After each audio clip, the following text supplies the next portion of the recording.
Hello everyone, welcome to Biosomes. आज हम बात करने वाले हैं कि क्या इंसान अपना ही डुप्लीकेट बना सकता है। क्या वह अपने ही जैसा, अपने ही एग्जैक्ट कॉपी को तैयार कर सकता है, यानी अपने ही जैसा दिखाई देने वाले को एज इट इज, ना उसमें कोई कलर चेंज, ना उसके हेयर का चेंज, ना हाइट का चेंज, कुछ भी नहीं, एग्जैक्ट जैसा वो दिखाई देता है वैसा का वैसा उसके जैसा डुप्लीकेट या कहा जाए उसका आइडेंटिकल ट्विन तैयार कर सकता है। क्या ये पॉसिबल है? और पॉसिबल है तो ये कैसे किया जा सकता है? तो चलिए शुरू करते हैं। क्लोन का मतलब होता है अपने ही जैसा एग्जैक्ट, अपना डुप्लीकेट। यदि हम छोटे लेवल पे बात करें तो इनवर्टिब्रेट एनिमल्स यानी कि छोटे जानवर जैसे चूहा, रैबिट या ये सारे जो एनिमल्स होते हैं, फ्रॉग, इनकी लाइफ स्पान बहुत कम होती है, यानी इनका जो जीवन काल होता है वो बहुत कम समय के लिए होता है। तो इनका जो डुप्लीकेट बनेगा वो एग्जैक्ट इनके जैसे बहुत जल्दी दिखाई देने लगेगा। पर वहीं हम ह्यूमन बॉडी की बात करें तो यदि ह्यूमन अपना यानी कि मानव अपना क्लोन बनाता है तो उसे अपना क्लोन बनाने के लिए क्या ज्यादा समय लगता है? जी हाँ, उतना ही समय लगेगा जितना उसे डेवलप यानी जो क्लोन उसने बनाया है उसे डेवलप होने में टाइम लगेगा। ऐसा नहीं होता कि जेरोक्स कॉपी जैसे आपने जेरोक्स मशीन में आपके पेपर को रखा और एग्जैक्ट उसकी कॉपी निकल कर आ गई। नहीं, इतना इजी नहीं होता, ये थोड़ा सा टाइम टेकिंग होता है। और ये प्रोसेस कैसे की जाती है, कहाँ इसकी शुरुआत हुई, कब इसे शुरू किया गया और कैसे ये आइडिया आया, उसके बारे में हम सारी आज डिटेल में बात करेंगे। तो सबसे पहले हम ये बात करते हैं कि इस टेक्निक को कहते क्या है। तो इस टेक्निक को हम क्लोनिंग टेक्निक कहते हैं या जीन ट्रांसफर टेक्निक कहते हैं या जीन क्लोनिंग टेक्निक कही जाती है। अब जीन मतलब क्या? जीन का मतलब डीएनए का एक छोटा सेगमेंट जिसमें थोड़ी हमारी इंफॉर्मेशन उसमें सेव रहती है। इंफॉर्मेशन सेव होना मतलब उसे पता होता है कि वो हमारे डीएनए का हिस्सा है और उसे उसके ही जैसा यानी जिस डीएनए से आइसोलेट किया है उस जैसा ही पूरा फंक्शन करना होता है, उसे हम जीन कहते हैं। और ऐसे कई जीन अलग अलग प्रकार के हार्मोन्स का, एंजाइम्स का और कई तरह के अलग अलग एक्सप्रेशन देते हैं जिसके कारण वह अलग अलग चीजें बनाते हैं। जैसे यदि जीन कहीं रेटिनॉल एक्सप्रेस करता है तो वह आंखें बनाएगा, यानी कि उसके एक्सप्रेशन पर, जीन के एक्सप्रेशन पर डिपेंड करता है कि हमारी बॉडी का कौन सा टिश्यू और कौन सा ऑर्गन फॉर्म होता है। तो उसी जीन को हम आइसोलेट करके भी ट्रांसफर करके क्लोनिंग कर सकते हैं। बट यहाँ हम होल ऑर्गेनिज्म का फॉर्मेशन करेंगे तो हम इसे एनिमल और ह्यूमन क्लोनिंग ही कहेंगे। इसे हम न्यूक्लियर ट्रांसफर मेथड द्वारा करते हैं। यदि हम छोटे लेवल पे बात करें तो माइक्रो ऑर्गेनिज्म की हम जब बात करते हैं हम उसे कहते हैं कि जब एक माइक्रो ऑर्गेनिज्म से कई सारे माइक्रो ऑर्गेनिज्म फॉर्म होते हैं, उस प्रक्रिया को, उस प्रोसेस को हम कहते हैं पॉलीफरेशन। यानी वो वैसे ही उनके पास, मतलब माइक्रो ऑर्गेनिज्म के पास एक कैपेसिटी होती है कि वो अपना डीएनए रेप्लिकेट करके सेम एग्जैक्ट अपनी ही कॉपी बना ले। वैसे ही हमारी एक सेल भी ऐसे ही काम करती, पर हमारी सेल्स, कई सारी सेल्स यानी ह्यूमन बॉडी की कई सारी सेल्स आपस में जुड़कर टिश्यू का फॉर्मेशन करती है, फिर टिश्यू से टिश्यू सिस्टम बनता है और ये लंबी प्रोसेस चलती है। बट क्या हम एक सेल से ही हमारे जैसे दिखने वाले हूबहू इंसान को तैयार कर सकते हैं? जी हाँ, कर सकते हैं। और क्या क्या प्रोसेस है, तो चलिए आज इसके बारे में हम जानकारी लेते हैं। क्लोनिंग मेथड तो कई सारी चीजों के द्वारा की जाती है, पर ह्यूमन क्लोनिंग की हम जब बात करते हैं तो उसमें न्यूक्लियर ट्रांसफर मेथड का यूज किया जाता है। न्यूक्लियर ट्रांसफर क्या होता है? यानी न्यूक्लियर ट्रांसफर का मतलब है कि न्यूक्लियस का ट्रांसफर करना किसी और सेल में, यानी कि न्यूक्लियस को एक्सट्रैक्ट करके, अलग करके उसे ट्रांसफर कर दिया जाना किसी और सेल में। तो न्यूक्लियस कहाँ प्रेजेंट होता है? ह्यूमन बॉडी की बात करें तो हमारी हर एक सेल में न्यूक्लियस प्रेजेंट होता है, सिवाय आरबीसी के। आरबीसी में न्यूक्लियस नहीं पाया जाता। अब जो न्यूक्लियस है उसे हम आइसोलेट कर लेते हैं। अब उसके लिए हमें एक डोनर सेल चाहिए जो कि न्यूक्लियाई डोनेट कर दे। तो ये डोनर सेल सोमेटिक सेल भी हो सकती है और स्टेम सेल भी हो सकती है। अब इस सेल को एक डोनर सेल में ट्रांसफर करते हैं। अब हम जब एक डोनर सेल की बात करते हैं तो इस एक डोनर सेल में थोड़ा सा मॉडिफिकेशन किया जाता है। मॉडिफिकेशन क्या होता है? उसे इन्यूक्लिएटेड कर दिया जाता है, यानी उसका न्यूक्लियस निकाल दिया जाता है। दो अलग अलग सेल ली जाती है। एक सेल होती है न्यूक्लियाई डोनर सेल और दूसरी सेल होती है एक donor cell. Nuclei donor cell जिसका हमें न्यूक्लियस यूज करना है, और एग डोनर सेल में हमें एग यूज करना है, उसका न्यूक्लियाई रिमूव कर देना है। तो ये जो रिमूवल होता है वो माइक्रो इंजेक्शन के थ्रू किया जाता है, और एक्सट्रैक्शन तो आसानी से सेल को रप्चर करके केवल न्यूक्लियस निकालकर भी किया जाता है। इस प्रोसेस को यानी कि न्यूक्लियर का ट्रांसफर करना किसी सोमेटिक सेल में, उसे सोमेटिक सेल न्यूक्लियर ट्रांसफर यानी SCNT कहा जाता है। ये प्रोसेस 1980 में सबसे पहले आई थी, जिसमें सबसे पहले एक एक्सपेरिमेंट जो था वह कंडक्ट किया था माइस पर, यानी कि सबसे पहला मैमल जो था जिस पर क्लोनिंग की टेक्निक का यूज किया गया वो माइस था। बाद में वर्टिब्रेट्स के फॉर्म में, यानी कि जो वर्टिब्रेट्स थे उनके लिए सबसे पहले डॉली शिप नामक क्लोन बनाया गया था, यानी कि इस डॉली शिप का सबसे पहले आविष्कार हुआ था एज अ क्लोन के रूप में। वैसे ऐसा माना जाता है कि यह टेक्निक ज्यादा काम नहीं की थी, इसीलिए 6 साल बाद यानी जब उसे बनाया गया 1997 में, और उसके 6 साल बाद 2003 में मार दिया गया, जिसे मर्सी किलिंग कहा जाता है। मर्सी किलिंग इसलिए क्योंकि उसे बहुत सारी डिसीज हो चुकी थी, किसे यानी डॉली शिप को बहुत सारी डिसीज हो चुकी थी, और उसे आर्थराइटिस हो चुका था, उसे लंग डिसीज हो गई थी, जिसके कारण उसका जो पेन था वो बढ़ता चला गया, इसीलिए उसे मार दिया गया था। उसे हम मर्सी किलिंग कहते हैं। अब हम बात करते हैं कि कैसे न्यूक्लियर का ट्रांसफर किया जाता है, और ये ट्रांसफर कहाँ होगा। ये जो सारी कंडीशंस हैं वो लेबोरेटरी लेवल पर चलेगी, यानी कि इन विट्रो चलेगी। तो चलिए पहले प्रोसीजर शुरू करते हैं, फिर हम बात करेंगे कि कैसे डॉली शिप का फॉर्मेशन हुआ और कैसे ह्यूमन बॉडी यानी कि ह्यूमन का क्लोनिंग किया जा सकता है। तो सबसे पहले न्यूक्लियर ट्रांसफर की सबसे पहली जो मेथड होती है, या कहे सबसे पहली स्टेप होती है, उसमें oocyte को जो है फेज सेकेंड में ही अरेस्ट कर लिया जाता है, यानी उस टाइम रोक लिया जाता है, और ये सेल एग डोनर सेल होती है। ये सेल एग डोनर सेल होती है, और इससे न्यूक्लियस को निकाल लिया जाता है। क्या किया जाता है, मैच्योर oocytes को लिया जाता है और उससे न्यूक्लियस को रिमूव कर लिया जाता है। फिर सोमेटिक डोनर सेल ली जाती है, यानी कि जिसका हमें न्यूक्लियस देना है, उसे कल्चर किया जाता है इन विट्रो, यानी लेबोरेटरी लेवल पर उसे कल्चर किया जाता है। सोमेटिक सेल्स डिराइव्ड होने के बाद उसका जो न्यूक्लियस है उसे आइसोलेट कर लिया जाता है। अब इस न्यूक्लियस को ई न्यूक्लियोटाइड, यानी हमारी जो सोमेटिक सेल से जो न्यूक्लियस निकाला गया था उसे डोनर एग सेल में ट्रांसफर कर दिया जाता है। ट्रांसफर के बाद जब न्यूक्लियर ट्रांसफर सक्सेसफुल हो जाता है तो oocyte एक्टिवेट हो जाती है। oocyte एक्टिवेट होने के बाद वो एम्ब्रियोजेनेसिस को एक्टिवेट कर देती है। एम्ब्रियोजेनेसिस यानी एम्ब्रियो के फॉर्मेशन को, यानी कि जाइगोट के फॉर्मेशन को शुरू कर देती है। जब एम्ब्रियो जनरली फॉर्म होने लगता है, डेवलप होने लगता है, ये सारी प्रोसीजर लेबोरेटरी लेवल पे होती, यानी कि कहा जाए तो इन विट्रो होती है। उसे जब तक डेवलप, यानी कि एम्ब्रियो को जब तक डेवलप किया जाता है जब तक वो ब्लास्टोसिस्ट की स्टेज में ना आ जाए, यानी कि एम्ब्रियो का डेवलपमेंट ब्लास्टोसाइट्स की स्टेज तक किया जाता है।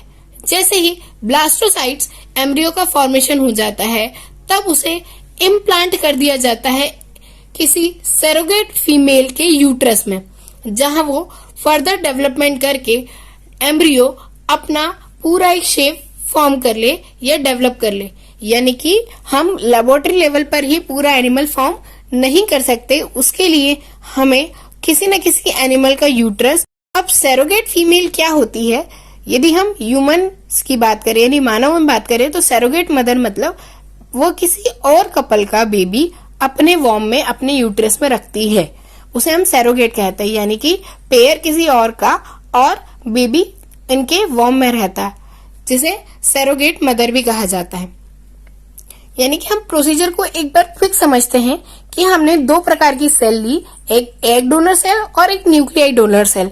न्यूक्लियाई डोनर सेल से हमने कल्चर किया और उससे हमने न्यूक्लियस का आइसोलेशन कर लिया। अब दूसरी जगह जो हमारी एग डोनर सेल थी उसका भी हमने कल्चर किया और एग डोनर सेल से न्यूक्लियस को निकाल लिया। फिर जो हमारी सोमेटिक सेल से निकला हुआ न्यूक्लियस था उसका और हमारी एग डोनर सेल के एग का फ्यूजन कराया।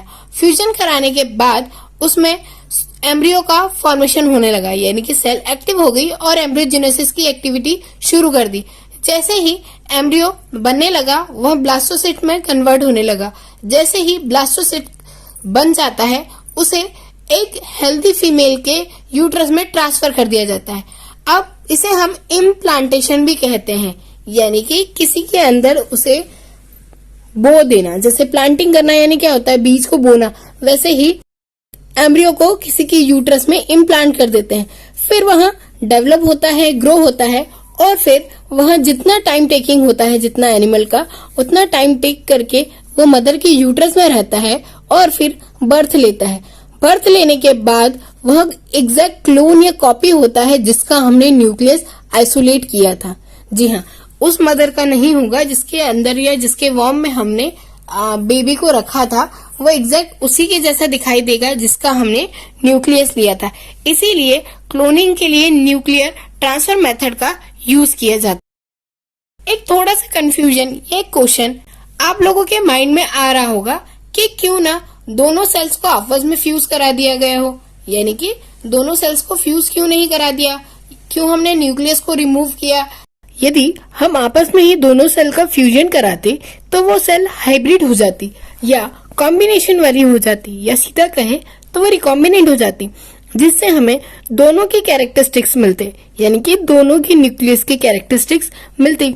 पर हमें करना तो क्लोन था, यानी एग्जैक्ट कॉपी बनानी है, इसीलिए हम एक न्यूक्लियस को लेते हैं और उसे ही डेवलप करते हैं। यदि केवल हम सोमेटिक सेल को ही पूरी तरह से एक सेल में, यानी कि जिसका न्यूक्लियस निकाल दिया गया है, इन्यूक्लिएटेड सेल में ट्रांसफर करते तो भी प्रॉब्लम होती, क्योंकि वह ट्राइपोलिडी बना देता। इसलिए हमने केवल न्यूक्लियर का ट्रांसफर किया किसी और सेल में। किसी और सेल में भी ट्रांसफर इसलिए किया गया ताकि हम ये पता कर सके कि क्या वह सेल के अकॉर्डिंग काम कर रहा है या न्यूक्लियस के प्रेजेंस की वजह से। यानी कि यदि जो क्लोन बनता वो यदि मदर सेल, यानी कि जिसका एग है, उसके अकॉर्डिंग बनता तो हमें ये क्लियर हो जाता कि एग के अकॉर्डिंग ही बर्थ होता है बेबी का। पर यदि वह न्यूक्लियस के अकॉर्डिंग ग्रो करता है, यानी कि न्यूक्लियर रिस्पॉन्सिबल है सारे जीन्स के ट्रांसफर के लिए, तो यह प्रोसीजर इस प्रकार होती है, यानी कि एक फीमेल से उसका एग लेकर उसे फ्यूज कराकर फिर ग्रो कराया जाता है और इम्प्लांट किया जाता है। अब इसका डॉलीशिप के लिए कैसे वर्क किया गया उसकी हम बात करते हैं, यानी कि फर्स्ट क्लोन एनिमल हम डॉलीशिप को ही मानते हैं।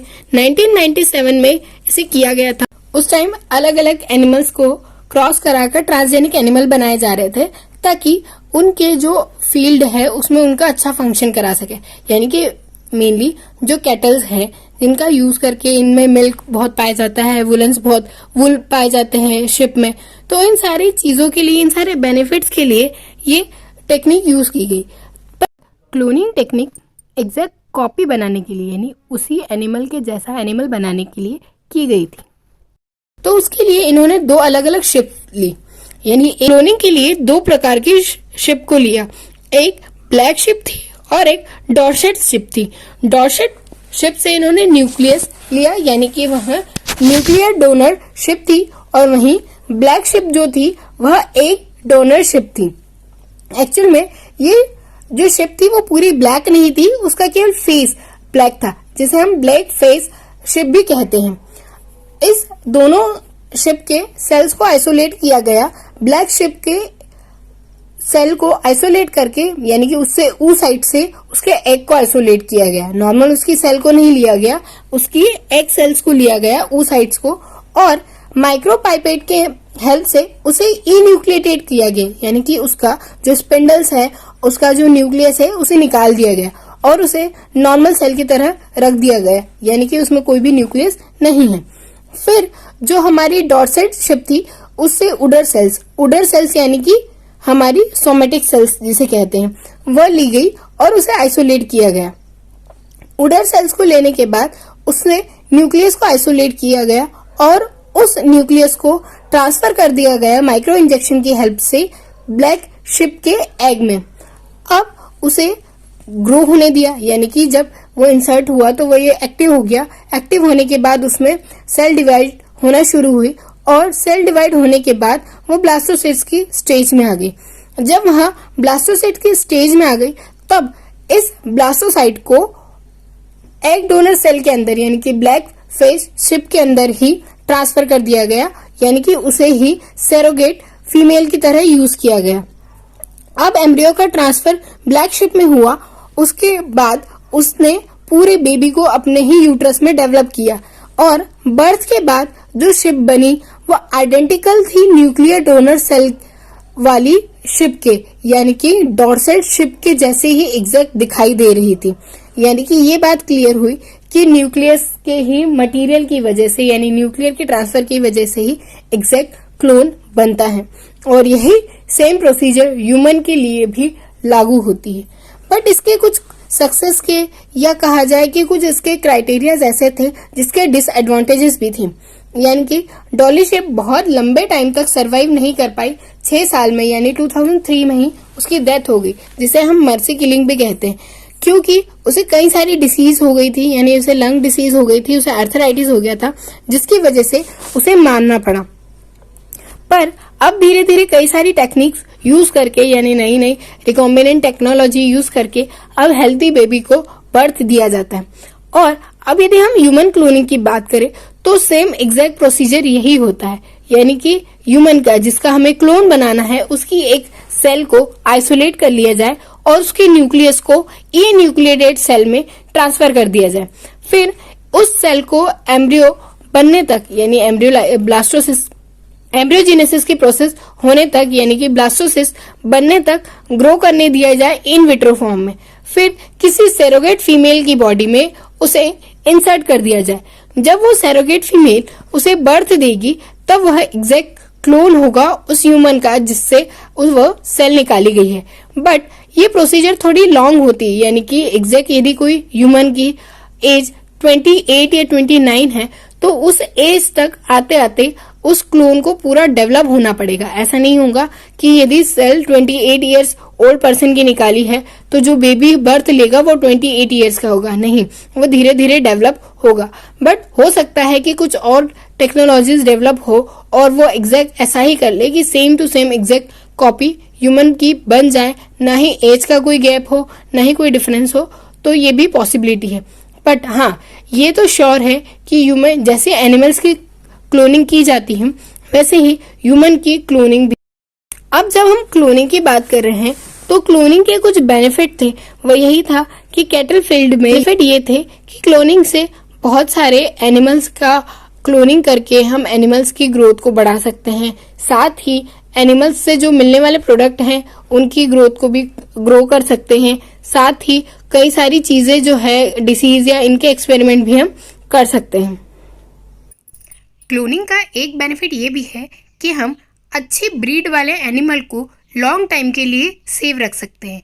वैसे जैसे हम क्लोन बनाते हैं तो एग्जैक्ट डीएनए का सेम कंटेंट उस क्लोन में भी होता है, जिसके कारण जो हमारी ब्रीड है वह जनरेशन टू जनरेशन सेम रहती, उसमें कोई चेंजेस नहीं आते, जिसकी वजह से हम एक अच्छी ब्रीड को लॉन्ग टाइम के लिए सेव रख सकते हैं। पर वहीं जब यदि हम हाइब्रिड करते हैं या उसका पॉलीफेरेशन कराते हैं तो कुछ ना कुछ रिकॉम्बिनेशन होता ही है, पर क्लोनिंग से केवल सेम एग्जैक्ट डीएनए ही उसमें आता है, जिसके कारण एक अच्छी ब्रीड लॉन्ग टाइम के लिए सेव रह जाती है। अब कुछ क्राइटेरिया है कि क्लोनिंग को सक्सेस कैसे किया जाए।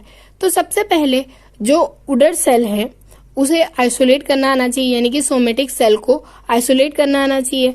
देन जो oocytes हम ले रहे थे यानी कि जो एग सेल ले रहे थे उसे हमें मेटाफेज सेकेंड में अरेस्ट करना पता होना चाहिए कि इस स्टेज में उसे अरेस्ट करना। हम एग सेल को कोई सी और सेल नहीं ले सकते, जैसे हमने डोनर सेल यानी जिस पर्सन का क्लोनिंग करना था उसकी सोमेटिक सेल ले ली, बट जब उसे हम फ्यूजन कराएंगे या ट्रांसफर कराने के लिए हमें एग सेल की जरूरत पड़ेगी और वह एग सेल oocyte की ही होनी चाहिए। यानी ये बात तो आपको पता है कि oocyte में ही एग का फॉर्मेशन हुआ। सारे फ्यूजन कराने होते हैं, ऐसा नहीं होता कि एक ही फ्यूजन एक बार में आपने फ्यूजन कराया और वो सक्सेसफुली हो जाए। कई सारे फ्यूजन कराने होते हैं जिसमें से एक सक्सेस होता है, यानी कि इनने इन विट्रो कल्चर करना होता है। सोमेटिक सेल्स को तो इन विट्रो कल्चर किया ही जाता है और कई सारी oocytes को निकाला जाता है, ऐसा नहीं कि बस एग सेल को आइसोलेट कर लिया गया। वैसे डॉली शिप के एक्सपेरिमेंट के लिए भी 334 फ्यूजन कराए गए थे, जिसमें से एक एक्सपेरिमेंट सक्सेस हुआ और उसमें से डॉलर शिप का फॉर्मेशन हुआ। एक और बेनिफिट होता है, यदि एक कंफ्यूजन सबको रहता है कि क्या क्लोन भी रिप्रोड्यूस कर सकते हैं, तो जी हाँ, क्लोन जो है वो जेनेटिकली जेनोटाइपिक और फिनोटाइपिक आइडेंटिकल होते हैं, यानी एग्जैक्ट वैसे ही दिखाई देते हैं जिससे उनकी सेल का आइसोलेशन किया गया, और ये भी रिप्रोड्यूस कर सकते हैं, यानी इनके पास रिप्रोडक्शन की कैपेसिटी होती है।